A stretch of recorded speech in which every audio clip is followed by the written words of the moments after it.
So can everybody see the starting slide? Yeah. Lovely, thank you. Right, well, I will crack on as it's 2 o'clock and there's quite a lot to get through in the presentation. So welcome everybody, good afternoon. Thank you very much for joining us. I was just telling some of our early arrivals that this is actually the first of the series of public consultation presentations we've done. So you are, for all intents and purposes, slightly our guinea pigs as to whether we've got the content right. There will be some bits that if you've been involved through the process, you will have already heard. So apologies for repetition, but we need to make sure that everyone is coming from the same point of understanding with the presentation.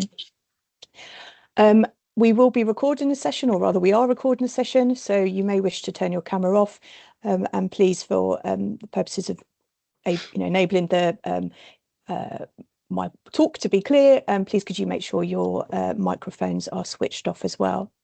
We have a 90-minute session, and that's going to be broken down into 3 parts. The first part will be just looking at what the purposes of the local nature recovery strategy is and why we're developing it.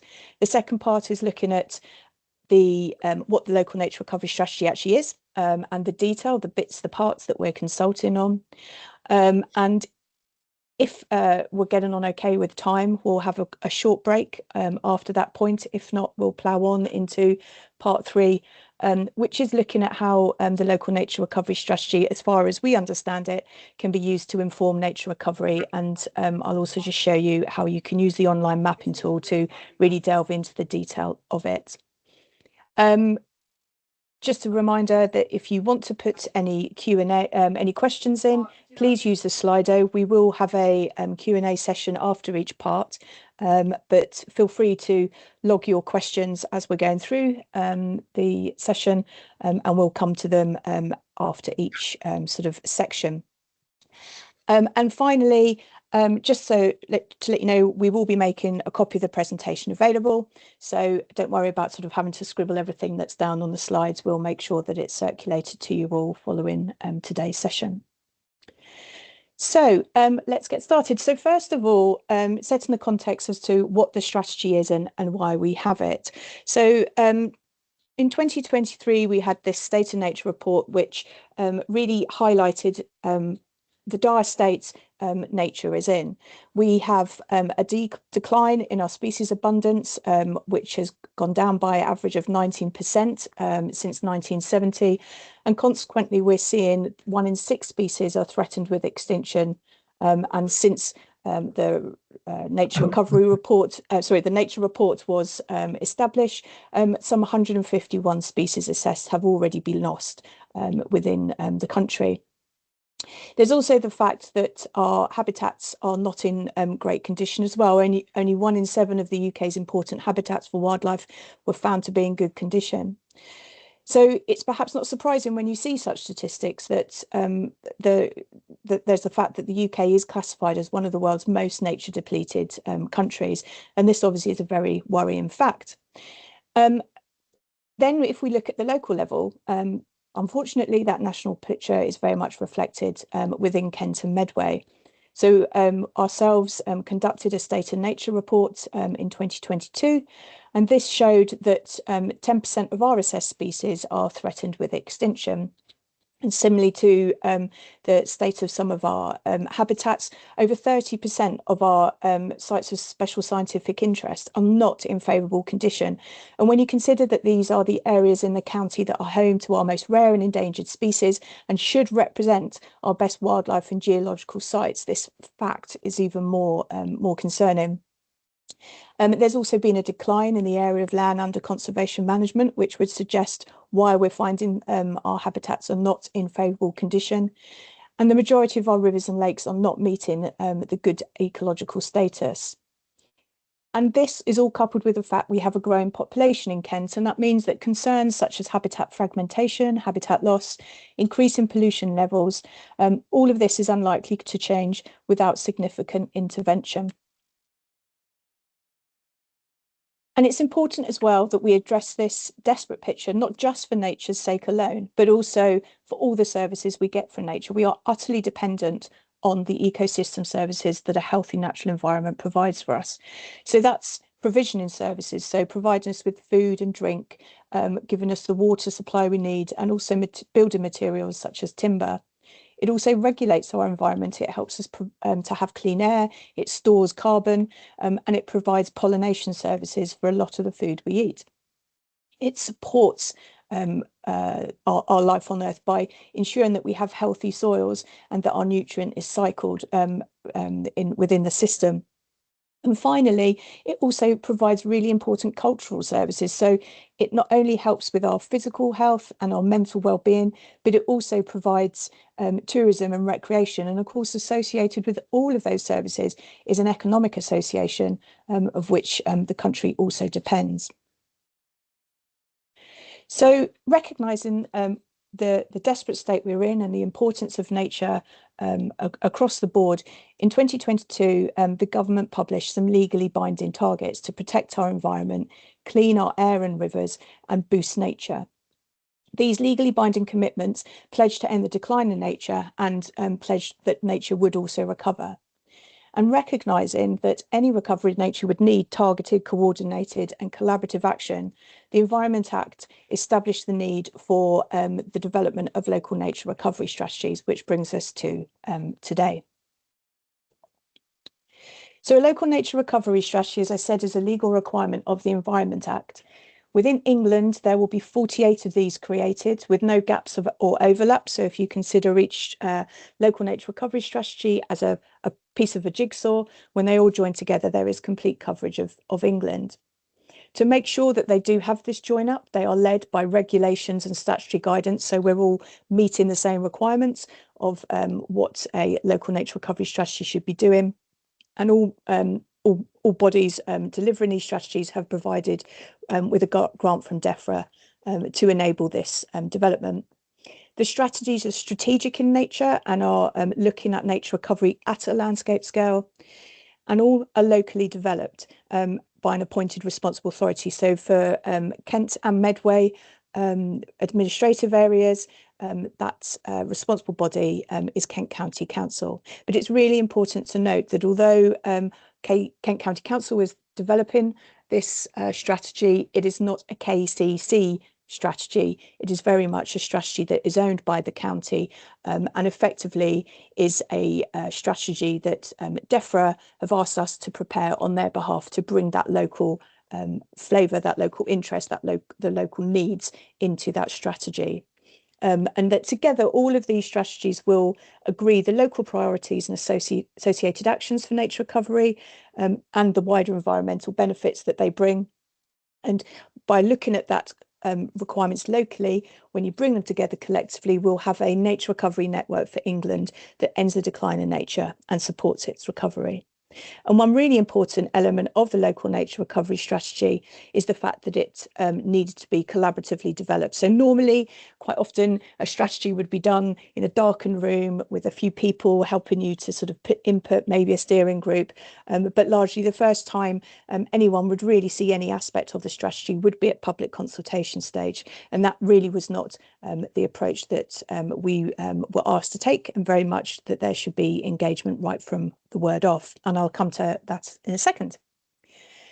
So for Kent and Medway, we set out to develop a strategy that would agree a set of priorities for nature recovery and associated alongside those measures to deliver. That would provide a shared vision for nature recovery and how we would use nature-based solutions alongside this within the county.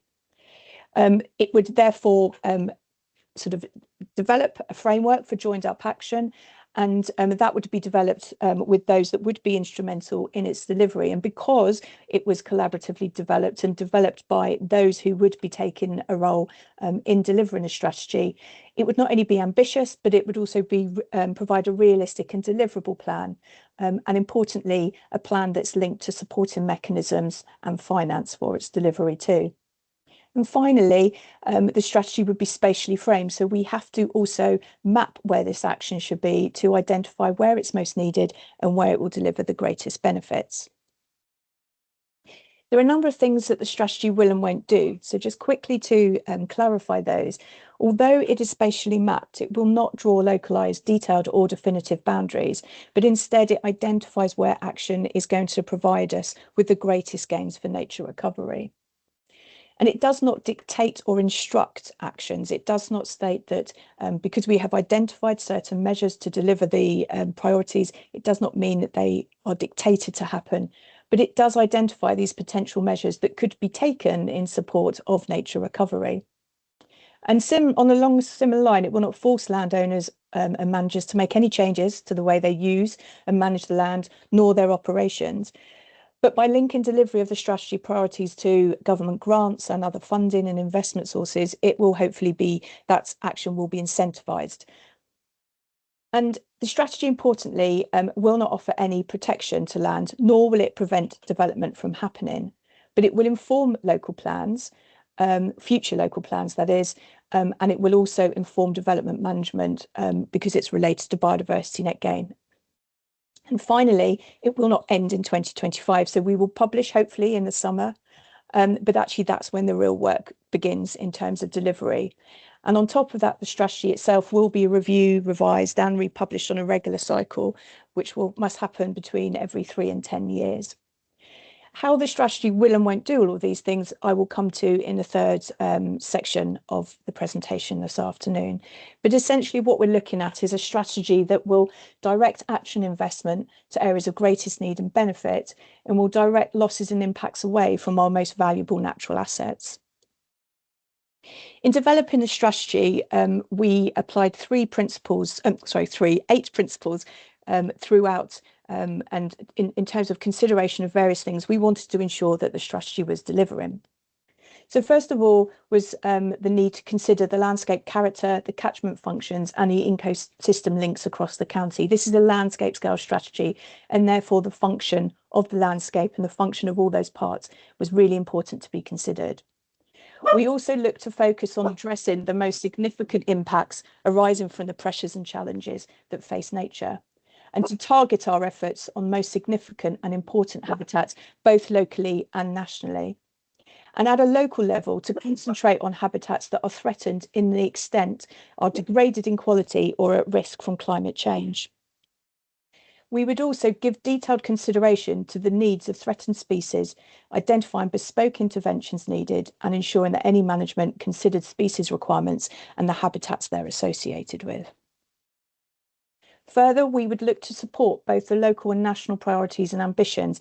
And this was not just those for nature itself, but also for how we might improve delivery of green and blue infrastructure, and also just the wider environment and the benefits that come along from a good and healthy natural environment.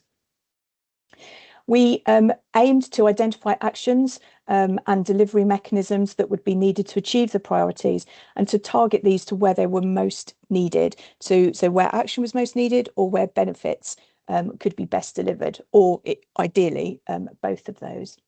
And finally, we would look to maximise opportunities for delivering nature-based solutions by directing the action to where the design of that action could also deliver environmental improvements that are needed in that area.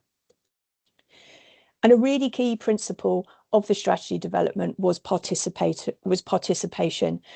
by our stakeholders.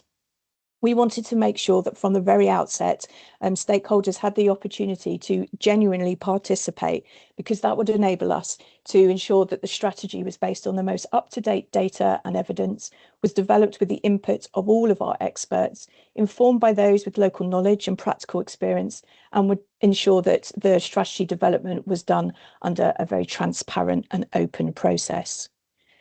And we really were blown away by the response we got in terms of asking people to get involved.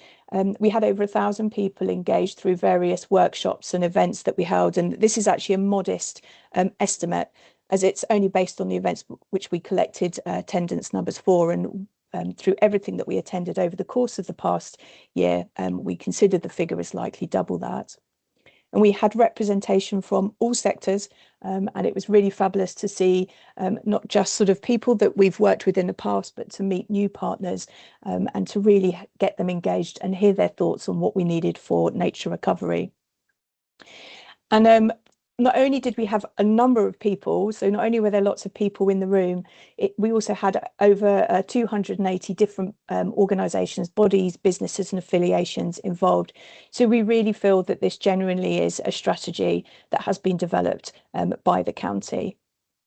And in addition to all this stakeholder input was the work of the formal delivery structure, which included a board and delivery group, a group that involved the local planning authorities to ensure that the strategy would work with local plans, dedicated advisors from Natural England, the Environment Agency and Forestry Commission, and a number of technical advisory groups, which comprise of some of our most expert and experienced people within the county and from outside the county that assisted us in terms of data evidence and mapping, our species recovery identification, land management and land use, our freshwater and coastal habitats, and also supported us on our communications work.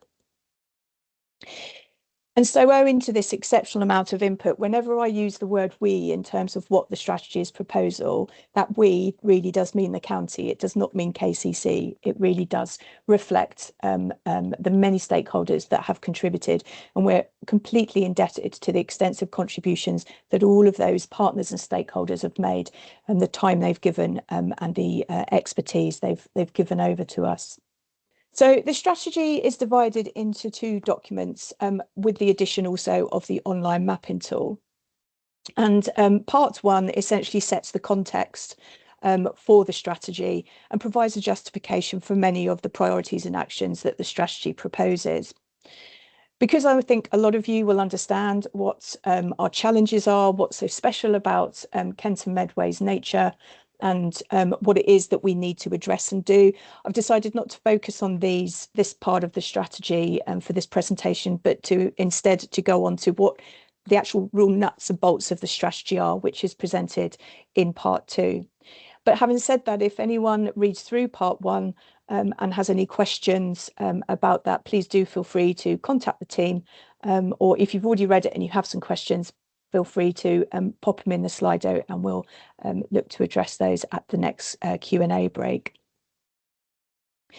So part two of the strategy presents the principles and vision of our strategy, the priorities and potential measures that sit under this, the mapped elements, which includes the potential measures being mapped, the areas of particular importance for biodiversity, the areas that could become of particular importance for biodiversity, and the local habitat map.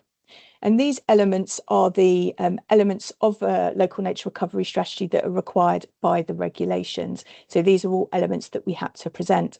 So I'm going to take you through each of these elements in turn, explaining what their purpose is, what they are, and where relevant, how we got to where we are with them.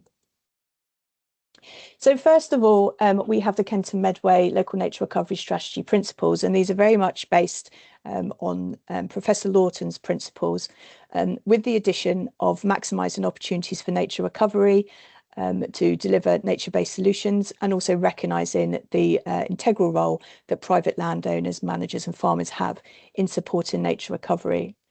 So what we want to see is we want to see the quality of our existing habitats in a better state. We want to see those sites increased in size. We want to see more new nature-rich sites, which not only provide more space, but provide connectivity. And importantly, we want to see that connectivity. We want to see enhanced connections between and joining up sites. And like I said, we then also want to maximise our opportunities to work with nature and use natural processes to tackle some of the socio-economic challenges that we face. And finally, making sure that the role of private landowners, land managers and farmers is recognised in delivering a better, more coherent and resilient wildlife network. And all of the potential measures that we will come to later in this presentation, that you will see later in the strategy, all potential measures are designed to deliver against one or more of these principles. When we started reviewing the outcomes that our stakeholders told us they wanted to see, there were clear emerging high-level ambitions that centred around broad habitat groupings and also connectivity, nature-based solutions, land management and species. And so we therefore use those to develop 10 ambitions that together make up our local nature recovery strategy vision. And under each of these sit more specific priorities, many of which drill down into more specific habitat types. And these these ambitions focused on increasing the functional connectivity of high quality habitats, increasing the use of nature-based solutions to our environmental and societal challenges, land management and land use increasingly delivering nature recovery gains, species at the heart of habitat management, restoration, extension and creation, restoring, connecting and extending our species-rich grassland, safeguarding our successional habitats from loss and damage, bringing woodland, trees and hedgerows under active management and increasing cover and connectivity, ensuring freshwater habitats are clean, sufficient and healthy and restoring the catchment functions associated, providing for nature in urban environments and securing high functioning natural and connected coastal habitats. And in presenting those visions as a strategist, that's the word I'm looking for, strategists like to do, we usually use lots of words, but actually sometimes that means very little to people. So what we've done to support the appreciation of what all these words really mean, we have commissioned some artwork that helps illustrate what this ambition is so much better than the text ever can. And that artwork will be joining us on the consultation roadshow as we travel around the county. So I would really encourage you to get out, not only come and see us and tell us what you think about the strategy, but take the opportunity to look at the fantastic artwork that the project commissioned. So sitting under the 10 ambitions are more detailed priorities, which outline the outcome we want to see for nature in Kent and Medway. And the strategy also identifies priority species that action should be focused on. Priorities were developed with stakeholders through a series of workshops. So we had 2 different series of workshops that allowed us to hear from stakeholders what outcomes they wanted to see and what pressures and challenges they wanted those priorities to address. And then we had further workshops that helped to shape them more into the priorities we see today. So what we made sure was the priorities focused on outcomes that tackled the county's most notable pressures and challenges, and also supported delivery of our local and national ambitions against our most significant, important and/or at-risk habitats. So the strategy has 52 priorities, and consequently it's not possible to present them all within this session. But here are just some examples of the priorities identified under the ambitions of connectivity, nature-based solutions, land management, species-rich grasslands and successional habitats, and also examples of ancient woodland, chalk streams, urban environments and coastal. And you can read those at your leisure when we circulate the strategy. But of course, I would recommend reading the strategy itself and looking at all the different priorities that we have identified. So as I said, we also have selected a number of priority species. This followed guidance from Natural England on how we should approach the identification of these, and we were required to really hone down on some priority species. We started from a long list of just over 1,500 rare, threatened and significant species identified to exist within the county. And basically from this, 141 species across different taxa were identified as our priorities. And these were selected not only on the basis of need and urgency, and I should say under the direct advice of species experts from the county, but they were also selected by our species expert, also in consideration of whether action for these species would also support the recovery of other species that were associated with the habitat assemblage that they were found in. So the aim is that through this 141, we are actually helping the whole breadth of species, and particularly the 1,500 that are on that long list.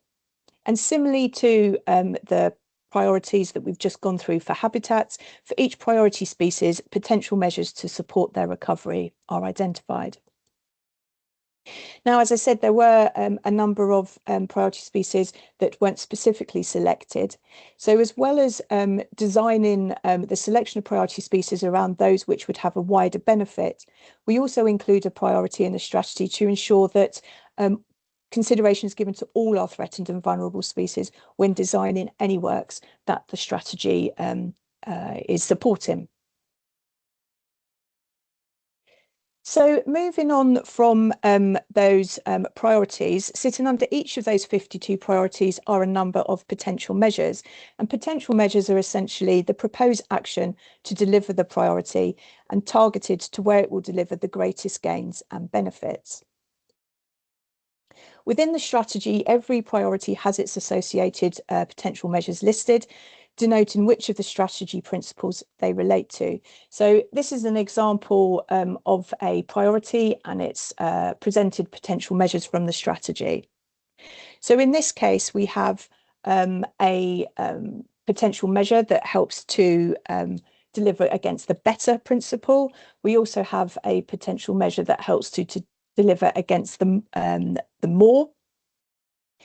Also, a potential measure that aims to deliver against the principle of connectivity.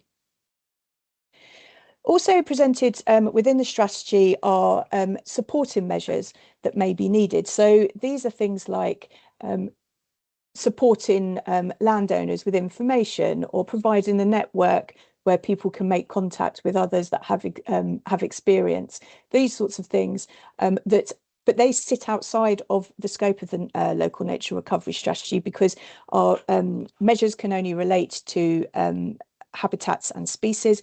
But we felt it was really important to make sure that they were included in the strategy, because it sets context to the fact that more than just action for nature on the ground is needed. We need sort of supporting frameworks and mechanisms and the like to really ensure that this work happens. So those are set in the strategy and captured because those are what our stakeholders told us were needed to underpin these potential measures. Another additional need that we've included, that's not included within the scope of the LNRS, but we've included for information, is where we've identified there are additional information needs. And also finally presented with every priority is a list of the protected species, the relevant protected species for that particular priority. So the species that you would be looking to support in any action that you took under that priority. In the measures table, in every measures table, any measure with a reference number, as you can see here, are measures that have been mapped and can be viewed online by selecting the map with that number.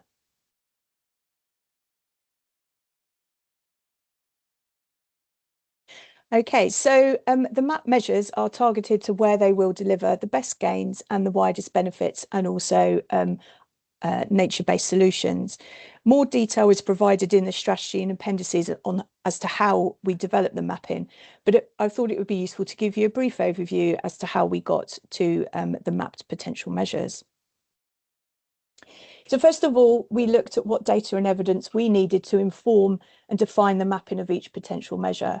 And this essentially determined whether a measure could be mapped and whether there was sufficient information to enable that action to be targeted to where it was most needed, or where action would offer the greatest benefits. And there was a case that not all measures could be mapped because of insufficient data or knowledge, or in some cases, the appropriate mapping approach was just too costly or time consuming for the purposes of one measure.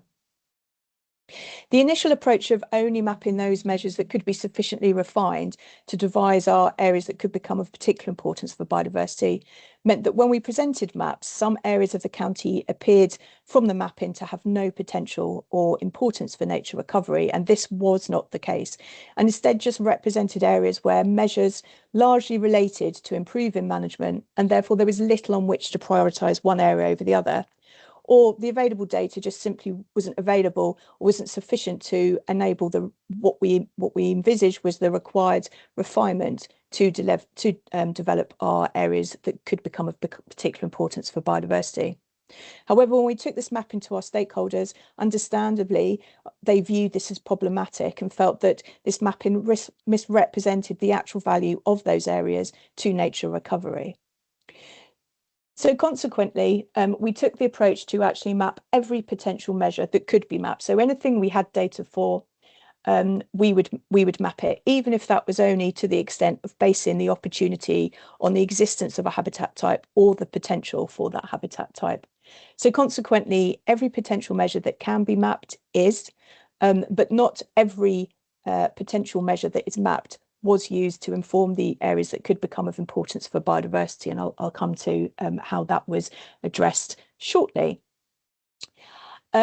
The potential mapping was reviewed and refined with stakeholders and partners, because obviously it was largely a desk-based mapping work, and we wanted to make sure that where we had made assumptions about what data and evidence indicated that was indeed the case. And this also allowed us to focus and target some of those maps down to more defined areas, and consider deliverability. And we did that over the course of 5 stakeholder workshops. We also had 3 sessions for farmers and landowners, and we also had dedicated sessions with each of the county's planning authorities and our 2 national landscape teams. So we really did get our mapping scrutinised as best as we could. We then, after we'd got that input, that allowed us to undertake further refinement. And we also did this by focusing opportunities to address wider environmental challenges by nature-based solutions, and also look at other benefits, such as where a priority could deliver benefits such as health and access, and prioritising delivery of such a priority in areas that needed health and access to be particularly addressed. All of the potential measures mapping is available online, and I'll come to that in a bit more detail shortly. So this is an example of the sort of map you will find in the strategy document. So within the strategy document, the only maps you will see will be the grouped measures per priority. So for instance, this is all of the measures for the priority GL2, which is relating to coastal 1 floodplain grazing marsh. So this is all of the measures collectively together showing you the opportunity areas for floodplain grazing marsh and coastal grazing marsh. But what you will find online is more detail. So online, we have the individual measures mapped. And in this case, this is focusing on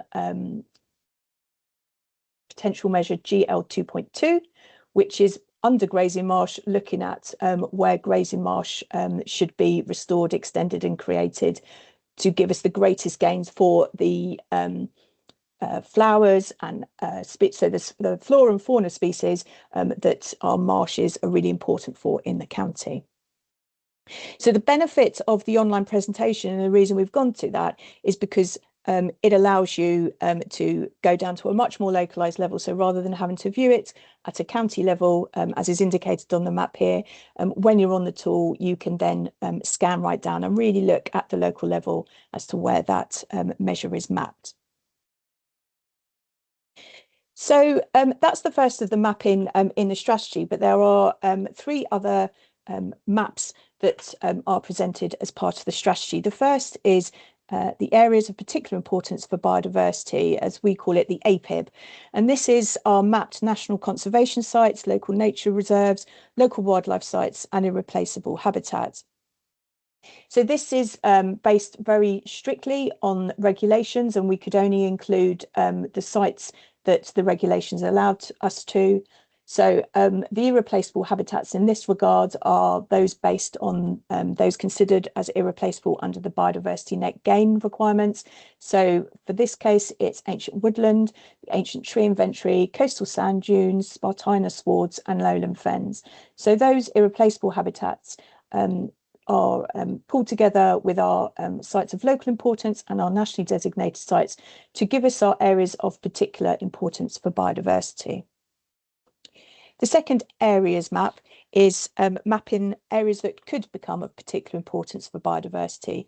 And these essentially are our mapped opportunity and target areas. So we went through a process of mapping these, and just to give you a very sort of brief overview of how we did it. So as I sort of alluded to, the foundation of the areas that could become of importance for biodiversity were those mapped potential measures. But as you will recall, we mapped all of our potential measures, and so we had to define which of our potential measures we would use as that baseline for the areas that could become of particular importance for biodiversity. So measures that were insufficiently refined were excluded, and largely this excluded measures which did not focus on restoration, creation or connection. So a lot of it was measures focused on management. We then refined those further by considering the wider environmental challenges that could be addressed by nature-based solutions and other benefits.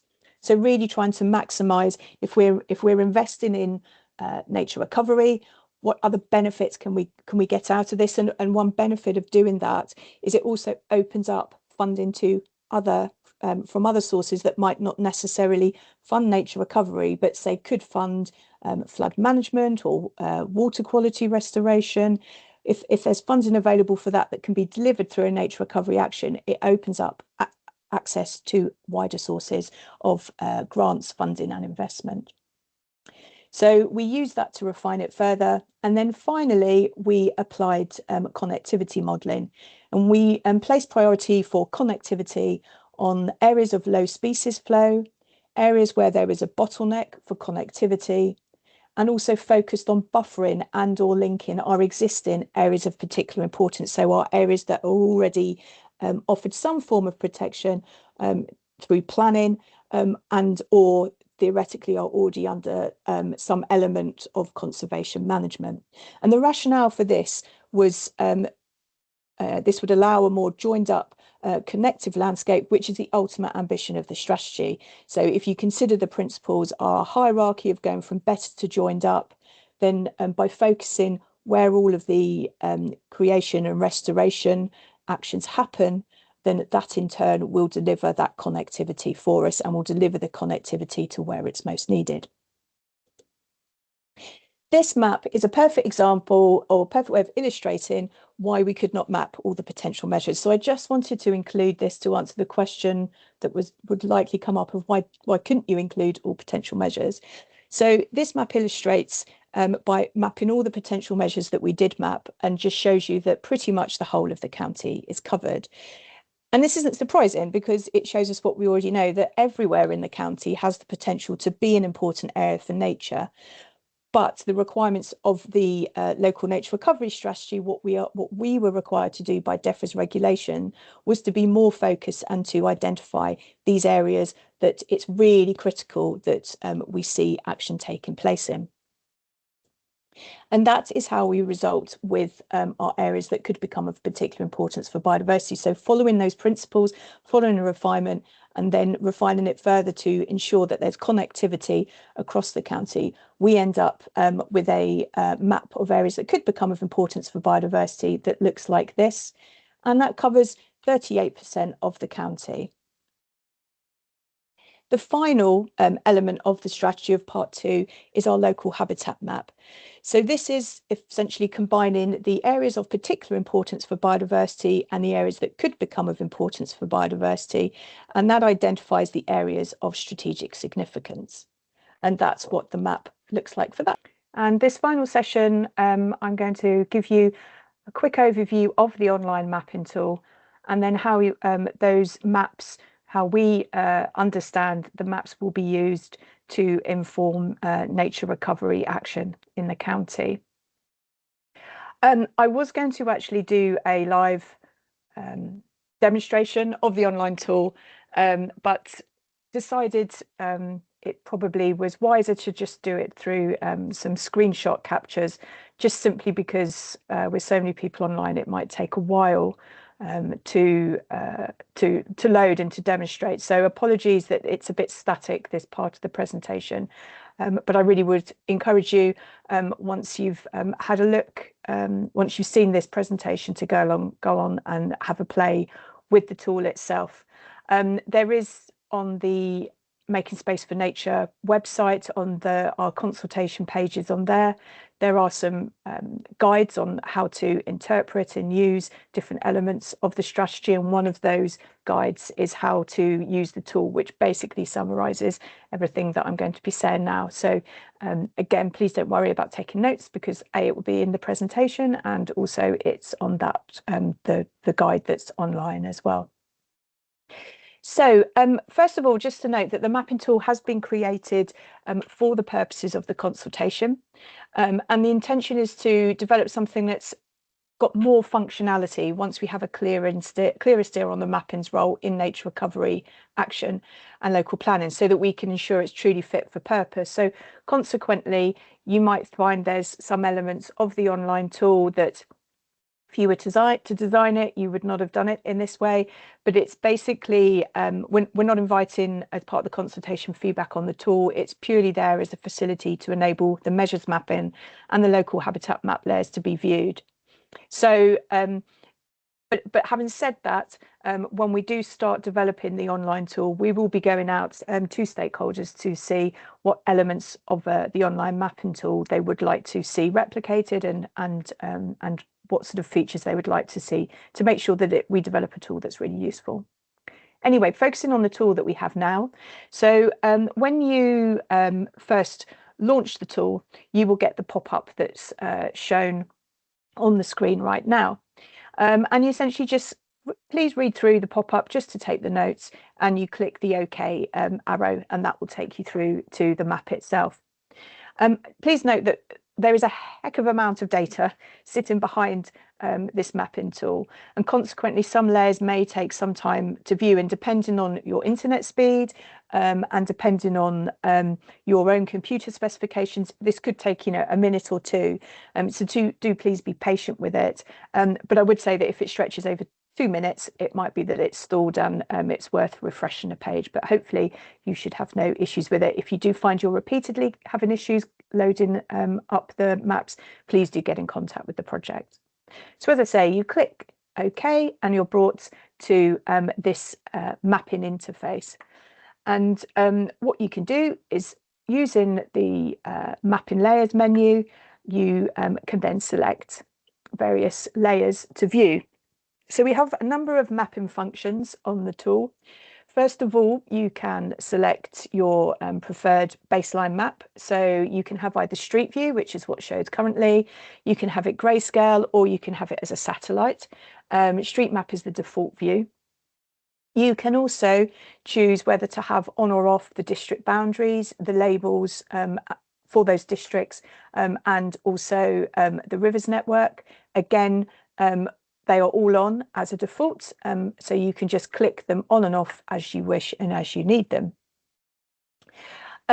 You also will find, by clicking on this button here, this table, that allows you to find full details of all the mapped potential measures, and it brings up a table that has all of the map potential measures reference codes. It will tell you exactly what that measure is. It will tell you various information about it, and I'll come to that in a second. And finally, the other useful function that's on there is the plus and minus, and that allows you to zoom in and out of the map, and you can find that to the left of the screen as the arrow indicates there. So if you want to know what a potential measure reference number relates to, because our measures are quite long, we've not been able to list them in entirety on the layers tool. So you'll see just the reference numbers. If you don't have the strategy to hand and you want to know what that reference number relates to, you can click on the table button and it will bring up this table here. And you just enter the reference number in the box to the very left, and it will bring up what the measure is, whether it was used to inform the areas that could become of particular importance for biodiversity, and also a brief description of the mapping methodology. So that's a very small sort of explanation of the methodology, and more detail on that mapping method and the data sources can be found in the strategy appendices. So that's just a summary there. But basically, you can use that as a way of checking what each reference means in terms of the potential measures. So the first purpose of the strategy is to direct action for nature recovery, and it proposes the action required and then maps where these actions could be delivered. In some instances, these are wide-ranging areas, and in others, they are very specific areas depending on the mapping capability. But in all cases, no matter what the map shows, the mapped areas are indicative. Some management measures to increase the functionality or biodiversity of a habitat are mapped, and some are not. Where it has been mapped, it's because we know that that is where management is most needed or will result in the greatest gains. But it needs to be remembered that the introduction of any appropriate management, wherever you put it, will deliver benefits. So just because it's not mapped does not mean that you should not be introducing management at that site if that management is appropriate to the site itself. The strategic nature of the document also means that some measures may not be relevant or appropriate when you actually consider them in detail at the local level. These are potential measures based on our understanding. And it should also be noted that a potential measure may have value locally, but that value is not similarly reflected when considered strategically on a county scale. So just because it's excluded from the mapping that's viewed online does not mean that the action isn't applicable at that local area, that local level. And further, because the desk-based approach means that the mapping is theoretical and it's not based on actual known site conditions, it's really important that site assessments and other permissions and prerequisites are obviously sort of taken, and they will be required to further inform the appropriateness of that action at the local level. And finally, just to reiterate that the strategy and associated maps do not dictate actions, nor do they instruct their implementation. They are a guide for how landowners and managers could use or manage the land or approach their operations in a way that could support nature recovery. So even though they are mapped, it is still just a suggested measure and still an indication as to something that could happen at the local level. And if it were to, it would support nature recovery. So using the online map, you can view where those potential measures have been targeted. So in some instances, if you've been looking at the strategy, you might already know the particular measure or priority that you want to see mapped, and you might already have the reference. But if you're just going straight into the map with no known potential measures, you can use the table to search for habitat types and allow you to identify the measures. So you don't necessarily, if you're looking at a bit of land that you know is either grazing marsh, say, or has the potential to be restored to grazing marsh, you can simply, in the measures box here, add in your habitat type. So in this case, grazing marsh, and it will bring up all of the potential measures that include or relate to grazing marsh. So then you would just simply note all the relevant potential measure references. So it might be you want to look at them all, or it might just be that you're particularly interested in one. You note the relevant measure, and then you take that and click on that in the map. So you would select, in this case, I'm choosing potential measure GL 2.2, which relates to grazing marsh restoration, extension and creation. And that will then bring up all the areas that have been mapped for that particular potential measure. Now you can select more than one measure at a time on the map, but the map will not distinguish between the potential measures. And again, that's something that's a functionality that we would look to improve on when we come to the full published strategy in the summer, but for the time being, you won't be able to distinguish them. And then, as I said, effectively, where you have selected your potential measure and it comes blue, you can then identify which areas there are have been identified to exist for that potential measure. And then by clicking on the plus button, you can then zoom in to a particular area that you might be interested in. So that allows you to really scan in, and you can scan in further than that to understand where that measure has particularly been mapped to in terms of delivering the sorts of gains that we need for nature recovery for that particular habitat. So a second purpose of the strategy is to denote areas of strategic significance. So the potential measures that fall within areas that could become of particular importance for biodiversity indicate that these areas have strategic significance in the county. And if land falls in this area and the action aligns with the potential measures identified by the strategy, that action and that location, that site, may be classed as strategically significant for any grant funding and/or investment scheme that is using the local nature recovery strategy as an indicator for strategic significance.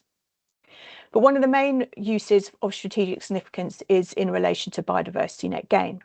So biodiversity net gain is a mandatory requirement that aims to make sure that all of our new developments coming forward now has a measurably positive impact on biodiversity. And that gain is calculated through the use of a metric, a standardized metric, which identifies the biodiversity value of the land lost and indicates the amount of biodiversity that needs to be gained, and then calculates whether that site is meeting that gain. So the metric includes a multiplier that relates to strategic significance, and that is related to the local nature recovery strategy's local habitat map and the potential measures that fall within it. So if you imagine, think about it, biodiversity net gain will deliver gains regardless of what it does, but it will be much more meaningful in terms of nature recovery if those gains are not only situated in the areas of greatest need, but also deliver the action required. Therefore, the high strategic significance will be applied when the habitat parcel is located in an area proposed to deliver the local nature recovery strategy priorities, and the intervention is consistent with the potential measures that have been proposed for that location. It's important to note that the areas that could become of particular importance for biodiversity, although they are considered of strategic significance for nature recovery, they do not indicate areas where development should be excluded. And they also do not dictate action nor place limitations on how the land should be used. And in the absence of this guidance on the role of local nature recovery strategies in local plan making, we also are not expecting currently that local plans and policies will be revised in reference to the strategy. However, planning authorities will need to have regard to and take account of the strategy in the application of their local plans. So there will not be a revision, there will not be a revisit of any existing local plans. But in time, as local plans are revised and updated, the local habitat map and its areas of strategic significance will be an important and also statutory source of spatial information to inform land use planning and ensure that nature and its opportunities for recovery are fully considered within local planning. So you can use the online mapping tool to view the areas of strategic significance. So first of all, you will click on both the areas that could become of importance for biodiversity and the areas that are of particular importance for biodiversity, because these two layers are the two layers that make up the local habitat map. So the areas that could become of importance for biodiversity show on the map as yellow, and those of existing importance for biodiversity show on the map in green. And it is those two coloured areas that denote the areas of strategic significance in the county. Now, it's one thing knowing where those areas are, but of course what we've said is that not only does it need to be in an area of strategic significance, the action needs to be consistent with the proposed measure for that area. So as well as knowing where the strategic significance is, you'll need to know whether the potential measure falls within that area of land that you're also looking to deliver to. So first of all, to view this, you will select the measure that you wish to review. So I'm sticking with my GL 2.2, which is a grazing mass restoration, extension and creation. And then you simply click both those two boxes again, and it will bring up a map that looks similar to this. So what you're looking at here is any area shaded in dark green or dark orange, as indicated by the arrows. Those are where the potential measure falls within either an area that could become of particular importance or is an area of particular importance, and therefore dark green and dark orange are potential measures that sit in an area of strategic significance. If the arrow, however, remains blue, like this area here, if the area remains blue, it's not in an area of strategic significance. So that is an area where you could deliver the restoration of coastal grazing marsh right there, but in terms of the multiplier for strategic significance, that would not be applied. And on that map as well, you'll see some lighter green and the yellow shading. Those are areas of the local habitat map where that potential measure has not been identified for. So those effectively are areas that you can ignore when it comes to that potential measure. By just selecting either the area that could become of particular importance for biodiversity or the area of particular importance for biodiversity, those two separate, if you select those layers separately, you then effectively can view whether a measure falls in those discrete mapping layers of the strategy, which may be of use for information purposes to you, to see whether it's sitting in an area that has been identified as an opportunity or identified as an area that already exists as important to biodiversity. So finally, looking at other ways in which the strategy will influence nature recovery in the county, the other way is through local planning. So once the strategy is published, the strategy areas planning authorities will be required to take account of the local nature recovery strategy in the preparation of new local minerals and waste and neighbourhood plans. So this is a really important role for the strategy, which really puts nature right at the heart of local planning and ensures that nature and its opportunities that exist for recovery are considered within future plans for the county. As I've said, many of the county's planning authorities already have in place revised local plans and policies or are well in advance in their process of local plan revision. And in the absence of any guidance of the consideration of the strategy within local plan making, it's not expected that that strategy, when published in the summer, will be applied retrospectively or supersede any land use decisions already taken, which include allocated sites. I think it's really important to understand that the strategy is not designed as a tool to prevent development, nor do the identified areas that could become of importance for areas that could become of importance for biodiversity, neither do they preclude development. Instead, the strategy should be viewed as a tool to inform future local plans and, through its role in biodiversity net gain, also guide development in maximising the positive outcomes that can be delivered for nature through net gain. So in some locations, more than one potential measure is identified, and we've taken this approach because this ensures that no opportunity for nature recovery is missed. And given the strategic and landscape scale nature of the strategy, it means that broad areas will consider a range of habitats. And we know that this sort of mosaic of habitats is something that's really important for nature recovery needs. So further work will be undertaken to provide a better steer on our priorities when we get to the published strategy.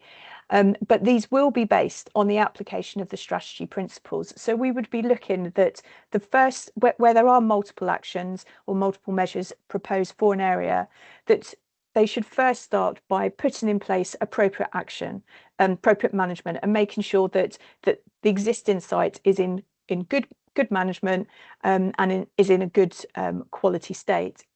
Then it should be looking to build on what is already there. So rather than creating new, it's extending and buffering what we already have. But where there's not the opportunity to extend, establishing new then does take the priority.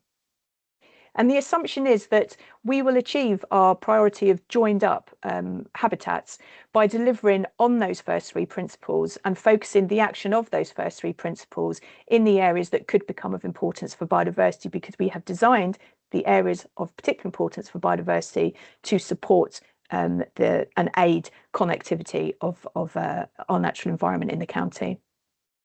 But in addition to that hierarchy, we would also suggest that consideration should also be given to prioritising the measures where we know that locally, at that local level, that it is going to offer the opportunity to deliver against the strategy's identified priority species. And finally, in terms of the role that the strategy has in protecting nature. So the purpose of the strategy is to provide a framework for nature recovery and to direct action to where it's most needed and where it will deliver the greatest gains. The strategy itself does not offer any formal or otherwise protection, which can only be provided through statutory designations or local planning policy. And when it comes to local authorities updating and revising their local plans or creating whatever new ones come out of devolution, local authorities may choose to use a strategy to help identify land that might be set aside for the purposes of nature recovery, but there is no requirement on them to do that. So therefore, no element of the mapping should be viewed as some form of protection or prevention. It's purely to direct action for nature recovery. And that concludes the overview. But before I finish, I'd like to use this quote from the wonderful Sir David to remind us of why such a strategy and the ownership and delivery of it together is so important.